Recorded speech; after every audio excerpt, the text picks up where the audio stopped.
राजधानी लखनऊ के सरोजिनी नगर क्षेत्र जन्मे शहीद विवेक सक्सेना केंद्रीय विद्यालय से पढ़ाई में उत्तीर्ण होकर सेना को लेकर अपना मुख्य लक्ष्य बनाया, क्योंककि शहीद विवेक सक्सेना के पिता रामस्वरूप सक्सेना एयर फोर्स के फ्लाइट लेफ्टिनेंट पद पर रहकर देश के लिए 1965 और 1971 देश के लिए बड़ी लड़ाई लड़ी।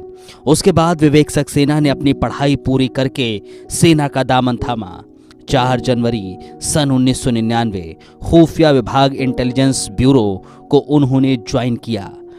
आईबी में कुछ समय रहने के बाद 22 जुलाई सन 2000 में सीमा सुरक्षा बल में दाखिला लिया।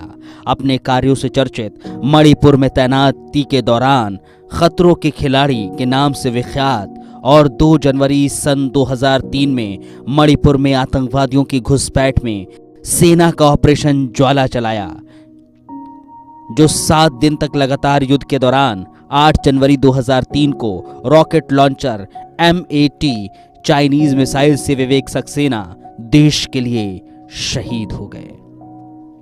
विवेक सक्सेना शहीद होने के बाद उनका शव सम्मान पूर्वक उनके निवास स्थान राजधानी लखनऊ के सरोजिनी नगर स्थित आवास कृष्णा कॉलोनी लाया गया, जहां पूर्ण सम्मान देने के लिए प्रदेश के क्षेत्रीय विधायक और सेना के अधिकारी क्षेत्रवासियों ने वीर जवान की शहादत पर शोक भी व्यक्त किया।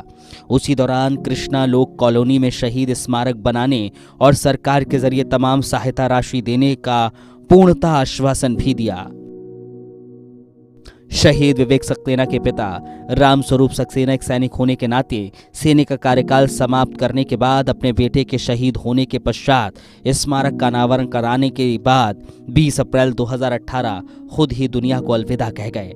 लेकिन परिवार अभी भी एक आस में बैठा है, जिस बेटे ने सेना में रहकर देश की रक्षा के लिए अपने प्राणों का न्यौछावर कर दिए। 2003 में शहीद विवेक सक्सेना के पिता रामस्वरूप सक्सेना अपने बेटे विवेक सक्सेना के स्मारक के लिए भूमि चिन्हित करने को लेकर तहसील और अधिकारियों के चक्कर 2014 तक काटते रहे। 2014 में शहीद विवेक सक्सेना के पिता ने भूमि का सीमांकन कराया।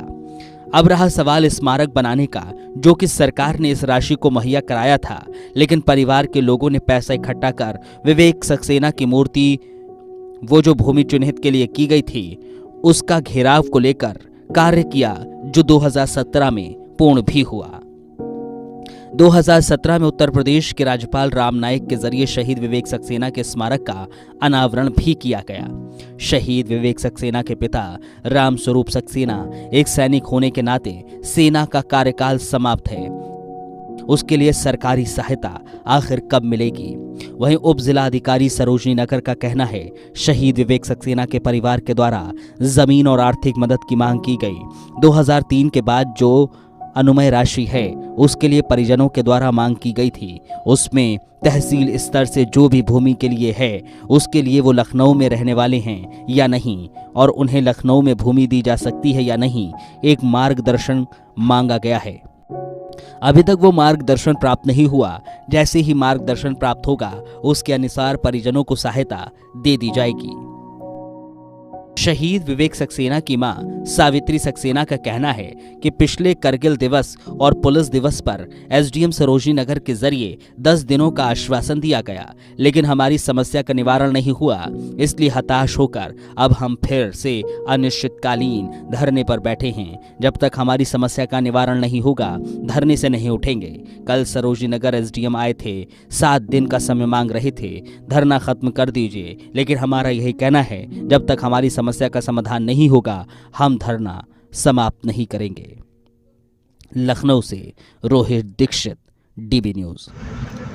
आप अपनी समस्या को लेकर पिछले 4 दिनों से धरने पर हैं और ये तीसरी बार आप धरने पर बैठे हैं। अब तक कौन सक्षम अधिकारी आया जो आपसे मुलाकात करी और किस हिसाब से आपको आश्वासन दिया, या क्या प्रतिक्रिया इस पर हुई? सब सिर्फ कल आए थे एसडीएम साहब, और वही पूछ के गए थे कि ना आप धरने पर क्यों बार बार बैठना पड़ रहा है, क्या कारण है। तो हमने कि हमारी समस्याओं को कोई हल ही नहीं हो रहा है, जो शहीद को मिलना चाहिए वो मिला ही नहीं है। अभी तक मेडल दिए गए, मेडल में भी कुछ नहीं हो रहा है। उनका जो राशि है, ज़मीन है और ये स्मारक का है, वो कुछ भी काम नहीं हो रहा है। नौकरी थी, बेटे को नौकरी भी नहीं मिली, और ये कई चीज़ें हैं वो हमको कुछ भी नहीं मिला अभी तक। तो उनको हमने सब कागज़ दे दिए हैं। तो बोले मैं देखता हूँ ही ना, 1 हफ्ते का टाइम दीजिए तब मैं बताऊँगा। पूर्व में भी जो एसडीएम साहब थे शायद उन्होंने भी कुछ समय आपको दिया था, पहले आप 2 बार। पहले उन्होंने भी 10 दिन का टाइम लिया था, वो भी चले गए। उससे पहले भी 10 दिन का टाइम मांगे थे, किसी ने भी हमें अभी तक कुछ सहायता नहीं की। 4 महीने हो गए इस बार अभी तक। आपके यहाँ से जिलाधिकारी से मिलने के लिए जो टीम गई थी उस पर क्या बताया गया? उस पर हमसे तो कोई बात ही नहीं हुई थी। ये कहा था कि देख रहे हैं हम, फाइल आगे बढ़ेगी तो वो निवासी बना दिया। पहले निवासी नहीं बना रहे थे हमको यहाँ का, अब 15 से निवासी बनाया हुआ। और जबकि मैं 67 से यहाँ रह रही हूँ, यहीं मेरे बच्चे पैदा हुए, यहीं पे मेरे आदमी एयरफोर्स में नौकरी कर रहे थे, वो यहीं थे, यहीं रिटायर हुए। 30 साल तो मेरे को इसी कॉलोनी में हो गए रहते हुए। तो मैं यहाँ की निवासी कैसे नहीं हूँ? मैं तो यहीं की निवासी हूँ और नौकरी पे भी नहीं गया। उसकी बॉडी भी यहीं आई है, लड़के की पढ़ाई भी यहीं की है, के भी स्कूल से। और क्या सबूत चाहिए?